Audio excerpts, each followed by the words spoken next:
Up first this evening, we begin with a story that exposes a painful truth hidden in too many homes where beauty is measured by shade and blackness is often seen as something to fix. In part one of Melanin Malice, we meet a brave 9-year-old boy who shares a story no child should have to tell. It's one where his mother is bleaching his skin because she says he's too black.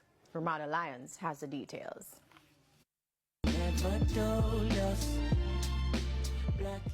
Inside a grade 3 classroom, some students were probably being asked about homework.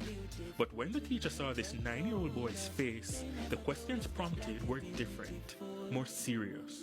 What happened to your face? Are you bleaching? His response, alarming. And my mother bleached me.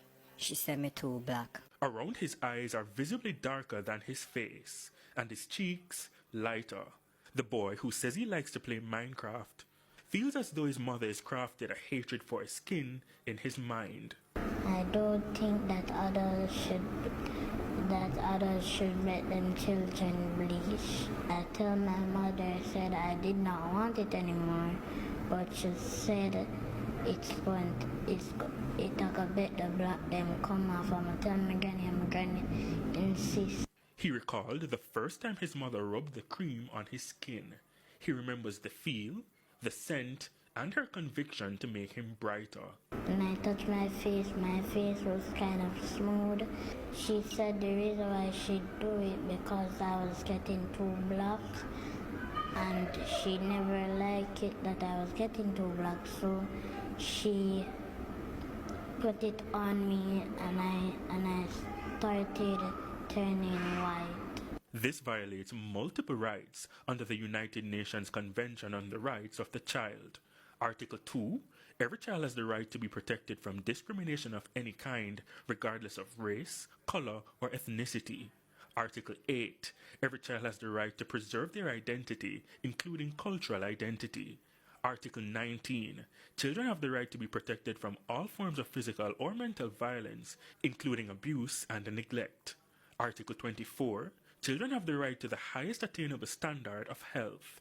Now, the boy's teacher said she reached out to his mother regarding the situation several times. However, she has not turned up to the school.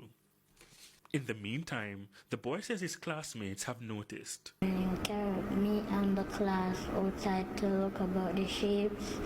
Daddy could tell me that when I come out in the sun, my face was shining, but she said when I go in the class, it stopped.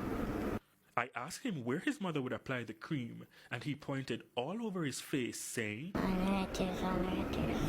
And when? In the morning when I come into school, it let me feel like my face I get too smooth, and then when I put my hand on my face last time, my face is I get kind of rough and tough. I put the issue to Dr. Romaria Thomas, head of dermatology at Kingston Public Hospital and the National Chest Hospital. Outraged by the case, he stressed that children exposed to bleaching products are at risk because of the texture of their skin. During the developmental phases, their skin is thinner, and of course, if they start younger, they will have a longer duration of exposure to these compounds. Now, the popular agents used in bleaching are hydroquinone, steroids, mercury compounds, and different acids. Now, all of them will have negative impacts on the skin.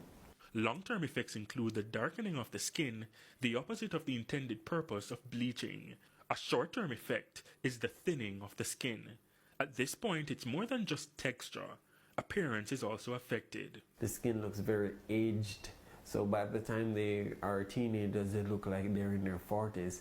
And thin skin is not healthy skin because it limits the way the skin can heal.